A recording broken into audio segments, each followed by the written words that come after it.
Hi guys, just ఇంతకు ముందే ఒక ప్రోమో వచ్చింది. 3 గంటలకు ఒక ప్రోమో వచ్చింది. ఆ ప్రోమో ఈ ప్రోమో రివ్యూ చెప్పుకుందాం. అదేవిధంగా ఈ వారం ఎవరు ఎలిమినేషన్ అయ్యారో మీకు ఆల్రెడీ తెలుసు అనుకుంటాను, అయినా కూడా చెప్పుకుందాం. ఈ వారంలో నాగార్జున సార్ ఎవరిని దిబ్బిడి చేసిన అంటే ఉత్తికి ఆరేసిండు. అదేవిధంగా ఈ వారం ఎక్కువ ఎవరికి హైప్ ఇచ్చి అంటే హైప్ ఇచ్చే ఎపిసోడ్ ఇది. ఎలివేషన్స్ ఎవరికి ఎక్కువగా పడినాయి. మళ్ళీ నెక్స్ట్ ఇప్పుడు ఈ సేవింగ్ ప్రాసెస్లో ఎవరు ముందు సేవ్ అయ్యారు, అదేవిధంగా రేపు ఏం జరగబోతుంది అనే దాని గురించి కూడా మాట్లాడుకుందాం. చాలా ఇంట్రెస్ట్ అయిన పాయింట్లు మాట్లాడుకుందాం. ఎంతమంది వీడియోలు ప్లే చేసిన నాగార్జున సారు లాస్ట్ వీకెండ్లో నాగార్జున సార్ కంటే ఈ వీకెండ్లో చాలా బాగా దబ్బిడి చేసిండట. అది ఎవరిని చేసిండు, ఎలా చేసిండు, ఏంటిది, ఎలాంటి పాయింట్లతో లాక్ చేసిండు ఒక్కొక్కరిని అనే దాని గురించి మాట్లాడుకుందాం. మాట్లాడుకోబోయే ముందు ప్లీజ్ దయచేసి నా ఛానల్ ఫస్ట్ టైం చూసినట్లయితే లైక్ చేయండి, షేర్ చేయండి, నచ్చితే సబ్స్క్రైబ్ కూడా చేసుకోండి. ప్లీజ్ ఒక లైక్ మాత్రం చేయండి.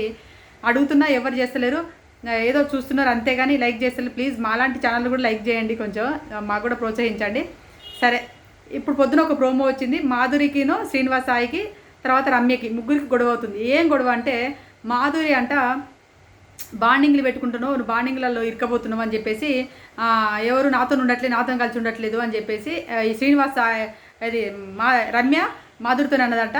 అదేవిధంగా ఇవన్నీ నేను ఎక్కడెక్కడ ఎవరితో కలిసి ఉంటానో ఎవరితో ఎక్కువ ఉంటానని చెప్పేసి శ్రీనివాసాయ చెప్పుంటాడు. ఈయన తప్ప ఇంకెవరు అవసరం చెప్పాడు అని ఎందుకు అన్నదంటే, ఆది వచ్చినప్పుడు నువ్వు అక్కడెక్కడ నారదులాగా పుల్లలు పెడదానికి ఉన్నావా అన్నట్టుగా మొన్న వీకెండ్లో ఆది వచ్చి అన్నాడు కదా, జబర్దస్త్ ఆది అన్నాడు. కాబట్టి ఆ విషయానికి ఈయనతోని శ్రీనివాస్ సాయి తోటి మాధురి మన రమ్య క్లోజ్గా ఉంటుంది కదా. శ్రీనివాస్ సాయి అక్కడెక్కడ ఏదో చెప్పుంటాడు, ఈయనే చెప్పుంటాడు అనే ఉద్దేశంతో ఆ అమ్మాయి మాధురి ఎక్కువ ఐఫర్ అవ్వలేదు, చిన్న టోన్లోనే అడుగుతుంది, మామూలుగా మాట్లాడుతున్నప్పుడు సాయే ఎక్కువ ఐఫర్ అయినట్టుగా అక్కడ అనిపించింది నాకు. ఎందుకంటే సాయే గట్టిగా వచ్చింది, నువ్వు అరవకు, నువ్వు ఏమనుకుంటున్నావు, మైండ్ యువర్ లాంగ్వేజ్ అని చెప్పేసి, నీకు బ్రెయిన్ ఉందా అని చెప్పేసి గట్టిగా అరవడం జరిగింది. అది ఆ ప్రోమోలో జరిగింది. అంత చెప్పుకోని అవసరం లేదు. ఎందుకంటే ఆల్రెడీ మన మాధురి అయితే ఎక్కడ చూసినా పెంట పెడుతూనే ఉంది, గొడవలు పెడుతూనే ఉన్నది, గొడవలలో ముందు ఉంటుంది. నేను పోయిన వారం మంచిగా 5-6 రోజులు మంచిగా ఉందిరా, ఏంది ఇంత మార్పు ఎట్లా వచ్చింది, ఏమో సడన్లీ ఇంత మార్పు ఏంది, అసలు అయిపోయేటామే మార్పు అయిపోయి తోక ఊపుకుంటూ తనజే పక్కన తిరుగుతుంది అని అనుకున్నామా. అనుకునే లోపల నిన్న రాత్రి మొత్తం అయిపోయింది. నిన్న ఎపిసోడ్ కూడా అయిపోయింది. ఫుల్ గొడవలు పెట్టేసుకోవడం జరిగింది. ఎవరితో రీతుతో గొడవలైనాయి, తర్వాత రమ్యతో గొడవలైనాయి. జస్ట్ ఇప్పుడు శ్రీనివాస్తో కూడా గొడవలు చేయడం స్టార్ట్ చేసింది. గొడవలు చేసిరు కానీ మాటలు జరుగుతున్నారు. అనవసరమైన మాటలను అనవసరమైన లాంగ్వేజ్లలో మాట్లాడడం జరుగుతుంది రమ్య, తర్వాత ఈ మాధురి, సంజన గారు. ఇలా మాటలు జరగడం అనేది కూడా కరెక్ట్ కాదని చెప్పేసి నాగార్జున సార్ అంటే 1 by 1 వీడియోలు ప్లే చేస్తూ, ఒక్కొక్కరు వీడియోలు ఫుటేజ్ ప్లే చేస్తూ వీళ్ళందరికీ వార్నింగ్ ఇవ్వడం అనేది జరిగింది. అంటే లేదు సార్, నేను ఇట్లా చేయలేదు సార్ అంటే, నువ్వు ఇక్కడ రీతు చౌదరిని ఏమని మాట్లాడినావు రీతు చౌదరి దగ్గర అని చెప్పేసి మాధురికి వీడియో ప్లే చేసేసిందంట. తర్వాత సంజనకి తనజకి మధ్య కళ్యాణ్కి మధ్య జరిగినటువంటి వీడియో ప్లే చేసిండట.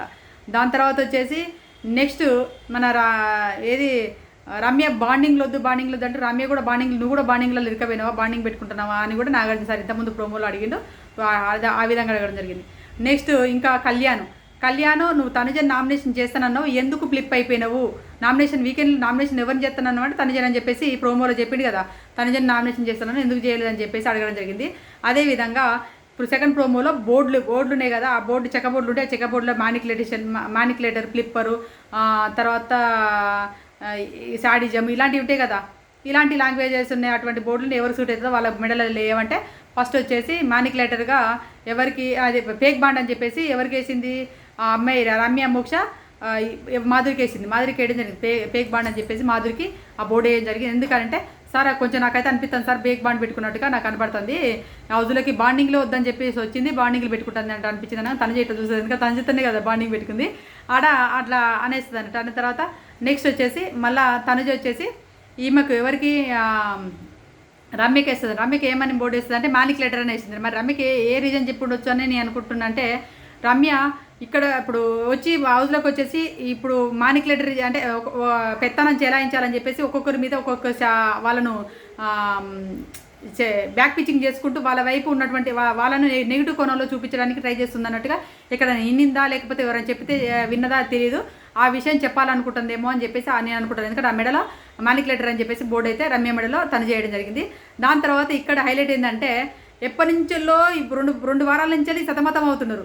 ఎవరికి కళ్యాణ్కి పవన్కి మధ్య అస్సలు బాండింగ్ కుదురుతలేదు. వాళ్ళిద్దరి మధ్య రైవల్లీ కొనసాగుతుంది. ఇద్దరికి మాటలు లేవు. ఇప్పుడు పవన్ ఏం చేసిండు, ఎవరు మన కళ్యాణ్ మెడలో కరెక్ట్గా బోర్డు వేసిండు, ఎనిమిది చిరి అని బోర్డు వేసిండు. ఎందుకు వేసిండంటే ఆలోచించట్లేదు. అక్కడ ఏదో జరిగిపోయింది తప్పు. హౌస్లో బిగ్ బాస్ హౌస్లో ఉన్నది 15 మంది అయినా కూడా వాళ్ళ మధ్యనే ఉండాలి. పొద్దున్న లేస్తే వాళ్ళ మధ్యనే గొడవలు, వాళ్ళ మధ్యనే కొట్లాటలు అన్నీ జరుగుతాయి. కానీ జరిగిన తర్వాత ఒక 1 అవర్లో మర్చిపోతారు, మళ్ళీ కలవడం జరుగుతుంది. ఎంత తోపులైనా ఎంత గొడవ పెట్టుకున్నా కూడా కలిసి ఖచ్చితంగా కొనసాగాల్సి ఉంటుంది. కానీ ఇక్కడ కళ్యాణ్ పవన్తో కలవకపోవడము, పవన్తో దూరంగా తిరగడము, ఇంకా మరి ఇంకా అదే ఎప్పుడో జరిగిన దానికోసం అది తెలిసో తెలియకో తప్పో రైటో జరిగిపోయింది. నా వేళ నేను చేసుకున్నా, అది నీకు తప్పు అనిపించింది, జరిగిపోయింది. అయినా కూడా నేను వస్తున్న కొద్దీ నువ్వు దూరం వెళ్ళిపోతున్నావు అని చెప్పేసి ఉద్దేశంతో వేయడం జరిగింది. అది కరెక్ట్గా బోర్డు వేసింది అనిపించింది. దాని తర్వాత వచ్చేసి సెకండ్ మళ్ళీ 4th బోర్డు వచ్చేసి ఇమాన్యుయల్ వచ్చేసి ఫ్లిప్పర్ అని చెప్పేసి బోర్డు వేసిండు. నాగార్జున గారు అప్పటికే ఫ్లిప్పర్ అని బోర్డు వేసిన తర్వాత నువ్వు సెకండ్ వీక్లో ఎవరికి నామినేషన్ చేద్దాం అనుకుంటున్నావు అని అడిగితే తనుజని చేద్దాం, మరి ఎందుకు చేయలేదని చెప్పేసి అడగడం జరిగింది. మరి ఆయన ఏం సమాధానం చెప్పిండు అనేది మనం ఎపిసోడ్లో చూడాల్సిందే. అలా అది వేయడం జరిగింది. దాని తర్వాత వచ్చేసి ఇమాన్యుయల్ కూడా అడగడం జరిగింది. ఇమాన్యుయల్ని కూడా ఏం అడిగిందంటే, నువ్వెందుకు సేఫ్ గేమర్గా ఉండిపోతున్నావు, నువ్వు ఒకరిని పుషప్ చేసేసి నీ దగ్గర 5 వచ్చినాయి స్లిప్లు, నామినేషన్ స్లిప్ 5 వచ్చినప్పుడు 5 ఇట్లా ఒకటని ఉంచుకోవాలనిపించలేదా, నువ్వు ఎందుకు ముందుకు దోస్తున్నావు, కళ్యాణ్ ఎందుకు నామినేషన్ చేయాలనుకుంటున్నావు, మరి నువ్వే చేసే కాకపోయిందా అని చెప్పేసి ఇమాన్యుయల్ కూడా సేఫ్ గేమర్ నువ్వు ఎందుకు ఉండిపోతావు సేఫ్ గేమర్గా అని చెప్పేసి అడగడం జరిగింది. అదేవిధంగా తనుజ కూడా క్లాస్ పీకడం జరిగింది. రాము విషయంలో తనుజ చేసినటువంటి బిహేవియర్ ఎవరికి నచ్చలే కదా, అదే నాగార్జున సార్ కూడా అడగడం జరిగింది. అడగడమే బెటర్, ఎందుకంటే అప్పుడప్పుడు నాకు అక్కడ హౌస్లో ఎవరితో తనుజ బిహేవ్ చేసిన విధానం కంటే రామ్తో చేసే బిహేవియర్ కొంచెం ఎబ్బెట్టిగా కనబడుతుంది. కాబట్టి ఆడియన్స్ అంటే చేస్తుంది, తర్వాత మళ్ళీ క్లోజ్ అవుతుంది. కానీ అది చూసే వాళ్ళకి తను క్లోజ్ అయింది పక్క పెడుతురు, తను మాట్లాడినటువంటి మాటలే తీసుకోవడం జరుగుతుంది. అక్కడ చూసినటువంటి సీనే కనబడుతుంది. తను క్లోజ్ అయ్యి తమ్ముడు అని చెప్పేసి మళ్ళీ ఆడినటువంటి విధానం అంత క్లోజ్గా కనబడట్లేదు జనాలకి. ఇక్కడ ఏదైతే నెగిటివ్ కోణం చూస్తుందో అదే నెగిటివ్ కోణం కనబడుతుంది అనే ఉద్దేశంతో ఇక్కడ ఆమెకు ఇప్పుడు ఈ చెప్పడం వల్ల యూజ్ఫుల్గా యూజ్ అయ్యింది అనుకుంటాను. తన గేమ్ తను మార్చుకుంటూ పోతుంది ముందుకి. బయట నుంచి వచ్చిన తర్వాత తన టాప్లో ఉన్నదని తెలిసిన తర్వాత ఎలా మార్చుకోవాలి, ఎవరితో ఎలా ఉండాలి, ఎవరితో ఎలా రైవల్ని కొనసాగించాలి, ఎవరిని ఎలా దగ్గర తీసుకోవాలి అనే ఉద్దేశంతో వెళ్తుంది. కాబట్టి తనకు ఒక థాట్ ఉంది కాబట్టి ఆ థాట్ను అంటే ఆ ఆలోచన విధానం ప్రకారం వెళ్తుంది. కాబట్టి ఇది కూడా యూజ్ఫుల్గా ఉంటుందని నేను అనుకుంటున్నాను. అదేవిధంగా ఇప్పుడు మళ్ళీ మన ఇది సంజనకు కూడా వీడియోలు చూపించింది కదా. ఏ వీడియోలు వేసిండు, మన సుమన్ శెట్టి గారిని అన్న విధానం ఉందిగా, సుమన్ శెట్టి గారిని తొక్కల క్యాప్టెన్ ఏదో క్యాప్టెన్ అని చెప్పేసి మాట జరిగింది. ఆ వీడియో కూడా వేసి చూపించడం జరిగింది. ఏంది కొలాయి దగ్గర కొట్టుకున్నట్టు సరిపోతుంది కానీ అందరికి ప్రతి ఒక్కరికి వీడియోలతోనే సమాధానం చెప్పడం జరిగింది. ఎందుకంటే వీళ్ళు వీడియోలు లేకపోతే ఇప్పుడు ఇంకా ఏంది మన మాధురి అంటుంది, సార్ నేను ఇట్లానే సార్ తొక్కుతా బండకేసి తొక్కుతా అని చెప్పేసి బయట విషయాలు బయట నువ్వు తోపు కావచ్చు, బయట విషయాలు మాట్లాడుకోవచ్చు, కానీ ఇంటికి ఇక్కడ బిగ్ బాస్ హౌస్లో ఇలాంటి విషయాలు మాట్లాడుకోకూడదు, నువ్వు బయట ఎంత తోపన్నా కానీ బిగ్ బాస్ హౌస్లో ఇలాంటి మాటలు ఎందుకు మాట్లాడుతున్నావు అని చెప్పేసి వార్నింగ్ ఇవ్వడం జరిగింది. అదైతే కరెక్ట్గా ఇచ్చిన అనిపించింది. ఎందుకంటే వీళ్ళు తిప్పేస్తున్నారు బయట లోపల అని చెప్పి కాకుండా ఏం జరుగుతుంది అసలు హౌస్లో అని చెప్పేసి ఒక్కొక్కరికి వీడియోలు వేసేస్తే మీరు పోయిన వారం ఏం చేసిరు, ఎవరినన్నా గేమ్ కనపడుతుందా, ఎవరినన్నా ఎంటర్టైన్మెంట్ కనపడుతుందా, ఏ యాంగిల్ కనపడది, బిగ్ బాస్ చెప్పేది ఏంది, మీరు చేసేది ఏంది అని చెప్పేసి క్లాస్లో ఒక్కొక్కరికి 1 by 1 క్లాస్ ఇవ్వడం జరిగింది. 1 by 1 వీడియోలు వేసేసి ఒక 5-6 వీడియోలు ఈ సాటర్డే ఎపిసోడ్లోనే వేసేసి పడేసినట్టుగా తెలుస్తుంది. అదేవిధంగా మన తనుజను సుమన్ శెట్టి గారిని తర్వాత మన దివ్యను వీళ్ళ ముగ్గురిని కొంచెం అప్రిసియేషన్ చేయడం జరిగిందని చెప్పేసి కూడా వార్తలు వస్తున్నాయి మనకి. ఇది మనం ఇంకా చాలా చూడబోతున్నాం. అవన్నీ మనం చెప్తే కాదు, డైరెక్ట్ లైవ్లో మనం జరిగే వెబ్సైట్ చూస్తే మాత్రం మనకు ఆ హ్యాపీనెస్ వస్తుంది. ఆ హ్యాపీనెస్ వేరు. ఎందుకంటే నాగార్జున సార్ ఇంతకుముందు ఎపిసోడ్ల కంటే ఈ ఎపిసోడ్లో చాలా ఉత్తిగా ఆరేసినట్టుగా హైపర్ అయినట్టుగా తెలుస్తుంది. మరి ఇంకా ఎవరిని ఎలాంటి పాయింట్స్ అడుగుంటే బాగుంటుంది. ఇంకా అదేవిధంగా రమ్య మోక్ష ఎలిమినేషన్ అయింది కదా. రమ్య మోక్ష ఎలిమినేషన్ అయింది.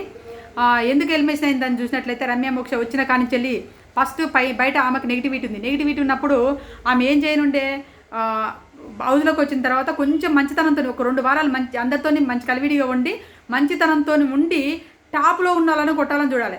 ఇక్కడ ఏం చేసింది, డైరెక్ట్ టార్గెట్ పెట్టుకొని వచ్చేసి ఆయుష్ ఎట్లా టార్గెట్ పెట్టుకొని వచ్చిందో ఈమె కూడా టార్గెట్ పెట్టుకొని వచ్చి టాప్లో ఉన్నటువంటి కంటెస్టెంట్స్ ఎవరు, తనుజ నెక్స్ట్ సెకండ్ పొజిషన్లో ఉన్నది ఎవరు, కళ్యాణ్. వీళ్ళిద్దరిని టార్గెట్గా పెట్టుకొచ్చి టార్గెట్ గురి చూపించినట్టుగా ఫస్ట్ తనుజని నామినేషన్ చేయడం జరిగింది. పేక్ పిల్ల, పేక్ బాండు, బ్యాడ్ బిహేవియరు, నువ్వు ఏది బ్యాక్ పిచ్చింగ్, బ్యాక్ బెంచర్ అన్నట్టుగా ఎన్నో వర్డ్స్ మాట్లాడి బాడీ ఎదిగింది కానీ నీకు బ్రెయిన్ లేదు అని చెప్పేసి వల్గర్ లాంగ్వేజ్ మాట్లాడడం జరిగింది. నీకు బుర్ర లేదు అని చెప్పేసి ఇట్లాంటి మాటలు మాట్లాడినప్పుడు ఏ ఆడియన్స్ అని తీసుకోలేరు. బయట ఉన్నటువంటి నెగిటివిటీకి ఇక్కడ ఉన్నటువంటి నెగిటివిటీ మాట్లాడిన మాటలు ఆమె చెప్పిన పదాలు నిజమైనా కూడా చెప్పే టోన్ బట్టే అక్కడ ఆమె చేసిన బిహేవియర్ని బట్టే అక్కడ ఆమెకు ఎలిమినేషన్కి కారణమైంది. ఇంతకుముందుకు ఏం చేస్తారంటే వీళ్ళకు ఉన్నటువంటి పిఆర్సే కానీ వాళ్ళ ఫ్యాన్సే కానీ ఫస్ట్ 5-6 రోజుల దాకా ఏం చేస్తారు, ఓటింగ్ ఫుల్ టాప్లో పెడతారు వాళ్ళ ఫ్యాన్స్ను. వాళ్ళ ఫ్యాన్స్ ఏం చేస్తారు, వాళ్ళ ఇష్టమైన కంటెస్టెంట్స్ని టాప్లో పెడతారు. పెట్టేసి చివరి వారంలో డౌన్లో ఉన్నటువంటి ఎవరినైతే ఎలిమినేషన్ చేయాలనుకుంటారో అప్పుడు డౌన్లో ఉన్నటువంటి శ్రీనివాస్కి ఓట్లు వేసేసి అతన్ని పైకి తీసుకొచ్చి రమ్య మోక్షను ఎలిమినేషన్ చేయడం జరిగింది. రమ్య మోక్ష బాండింగ్లు పెట్టుకోలేదా? రమ్య మోక్ష మన ఎవరు సుమన్ శెట్టి గారితో బాండింగ్ పెట్టుకోలేదు. సుమన్ శెట్టి గారు ఈ వారంలోనే కొద్దిగా దూరం జరిగింది. ఎందుకంటే బాండింగ్ ఎక్కడంటారో వీకెండ్ వస్తుంది, నాగార్జున గారు మళ్ళీ అడుగుతారని చెప్పేసి భయంతో దూరం జరగడం కూడా స్టార్ట్ చేసింది. కానీ ఫస్ట్ అయితే బాండింగ్ పెట్టుకుంది సుమన్ శెట్టి గారితో ఓట్లు నాకు పడతాయి అనే ఉద్దేశంతోనే ఆమె బాండింగ్ పెట్టుకొని అక్కడ తిరగడం జరిగింది. అదేవిధంగా ఇక్కడ తనుజ మన మాధురికి దగ్గర అవుతుంటే నువ్వు తనుజకి ఎందుకు క్లోజ్ అవుతున్నావు, నాకు ఎందుకు దూరం అవుతున్నావు, నాతో ఎందుకు బాండింగ్ పెట్టుకోవట్లేదు, నాతో నన్ను ఎందుకు అవాయిడ్ చేస్తున్నావు అని చెప్పేసి ఓ రోజు అదే చిల్లర పంచాయతీ కొలాయి దగ్గర కొట్టుకున్నట్టుగా రోజు అదే పంచాయతీలు కొట్టుకోవడం జరిగింది. అది బాండింగ్ కదా. ఇలాంటి మిస్టేక్ల వల్లనే ఇవాళ రమ్య మోక్షకి హేటర్స్ ఎక్కువ పెరిగి ఆ అమ్మాయి ఎలిమినేషన్ అయ్యడం జరిగింది. ఎందుకంటే ఆ అమ్మాయి పాపం బయట వాళ్ళ ముగ్గురు అక్క చెల్లెళ్ళు వాళ్ళు ఉన్న పొజిషన్ నుంచి ఇక్కడ బిగ్ బాస్ హౌస్కి రావడం అంటే మామూలు విషయం కాదు. ఇక్కడికి వచ్చిన తర్వాత తను కొంచెం ఒదిగి తర్వాత హైపర్ అయితే బాగుండేదేమో అనిపించింది. తను స్టార్టింగే కొండను ఢీ కొట్టాలనుకుంది. కొండను ఢీ కొడితే తిరిగి వెనకకు పడతారనే సంగతి మర్చిపోయి ఆమె ఢీ కొట్టే విధానంలో ఫెయిల్ అయిపోయింది. ఈరోజు తను ఎలిమినేషన్ అయిపోయింది హౌస్ నుంచి. ఆయిష కూడా ఢీ కొడదాం అనుకుంది. పాపం తనకు ఆరోగ్యం సహకరించక తను కూడా ఎలిమినేషన్ అయిపోయింది. తను మరి వీకెండ్ అంటే ఏమంటారు ఫైనల్ ఎపిసోడ్లో వస్తుందో ఫైనల్ ఎపిసోడ్కి వస్తుందో లేకపోతే మధ్యలో ఎప్పుడైనా క్యూర్ అయినాక వస్తుందో తెలియదు. ఒక 2-3 వారాలు మాత్రం గడిచిపోయిన తర్వాత క్యూర్ అయినా కూడా బిగ్ బాస్ వాళ్ళు లోపలికి తీసుకురారు. ఎందుకంటే 2-3 వారాలు గడిచిపోయిన తర్వాత ఆమెకు అంత కంటెంట్ రాదని చెప్పేసి తీసుకురారు. ఒకవేళ మధ్యలోనే 1 వీక్లో క్యూర్ అయింది అనుకో, ఒకవేళ వచ్చే అవకాశాలు ఉన్నాయి. అదేవిధంగా హౌస్లోకి ఇప్పుడు 6 కంటెస్టెంట్స్ వస్తున్నారు కదా. ఎవరు? భరణి గారు, తర్వాత మన శ్రీజ, అదే దమ్ము శ్రీజాను, మాస్క్ మ్యాన్ హరీష్, తర్వాత మనీష్, ప్రియా, ఫ్లోరా వీళ్ళందరూ వస్తున్నారు కదా. వీళ్ళందరూ వచ్చేసిన తర్వాత వీళ్ళందరికీ 1 by 1 నామినేషన్ చేస్తారు. ఇలా 4 మాత్రమే కంటెస్టెంట్స్ హౌస్లో 1 వీక్ వరకు ఉంటారు. వాళ్ళు ఉన్న తర్వాత వాళ్ళు కూడా ఇప్పుడు నామినేషన్ చేసినటువంటి కంటెస్టెంట్స్ నామినేషన్లోకి ఎవరు వస్తారో వాళ్ళతో పాటు కూడా వీళ్ళు కూడా నామినేషన్లోకి వస్తారు. వచ్చిన తర్వాత ఎవరికి ఎక్కువ ఓటింగ్ పడుతుందో వాళ్ళు మాత్రమే హౌస్లో ఉంటారు. ఇద్దరిని తీసుకుంటారని బిగ్ బాస్. ఎందుకంటే ఇద్దరు ఆల్రెడీ ఎలిమినేషన్ అవుతారు కాబట్టి మళ్ళీ ఇద్దరే వస్తారు, హౌస్లో ఉండడం జరుగుతుంది. ఆ ఇద్దరు ఎవరు అనుకుంటారు, ఎవరుంటే బాగుంటుంది అనుకుంటారో మీరు కామెంట్ చేయండి. మిగతా మెంబర్స్ మాత్రం ఎలిమినేషన్ అందరితో పాటు ఎలిమినేషన్ అయ్యి బయటికి వెళ్ళిపోవడం జరుగుతుంది. ఈ వారం జరగబోయేది అదే. నెక్స్ట్ మండే నుంచి ఆల్రెడీ హౌస్లోకి వచ్చేసి నామినేషన్ ప్రాసెస్ కూడా జరుగుతుందంట. ఎవరు చేసిరు అనేది నేను నైట్ ఇంకొక ఫుల్ అప్డేట్ అయితే ఖచ్చితంగా వీడియో చేసి పెడతాను. ఈరోజు మాత్రం ఎపిసోడ్ మాత్రం మిస్ అవ్వకుండా ఖచ్చితంగా చూడండి, చాలా బాగుంటుంది. ఇంకా ఏంటంటే ఈ ఎపిసోడే కాకుండా ఇంకా కొత్తగా ఎవరన్నా వైల్డ్ కార్డ్స్ వస్తున్నారా అనే దాని గురించి కూడా కొంచెం ఇంటిమేషన్ వస్తుంది. అది ఎవరు వస్తున్నారు, ఎవరిని తీసుకుందాం, పాత కంటెస్టెంట్స్ అంటే పాత సీజన్లో ఉన్న కంటెస్టెంట్స్ కూడా తీసుకుంటారు అన్నట్టుగా తెలుస్తుంది. ఎందుకంటే ఈ సీజన్లో అందరు నిద్రపోతున్నారు. అంటే కామెడియన్ పాత సీజన్లో ఉన్నటువంటి కామెడియన్స్ కూడా హౌస్లోకి ఎందుకంటే ఎంటర్టైన్మెంట్ తగ్గింది, హౌస్లోకి తీసుకుంటారు అన్నట్టుగా తెలుస్తుంది. అది ఎవరు వస్తున్నారు ఏంటిదన్న దాని గురించి కూడా నేను తర్వాత వీడియో చెప్తాను. ఇది ఈయాటి వీడియో అండి, అంటే ఈయాటి రివ్యూ ఇది. నచ్చితే ప్లీజ్ దయచేసి లైక్ చేయండి, మా ఛానల్ సబ్స్క్రైబ్ చేసుకోండి. Bye friends.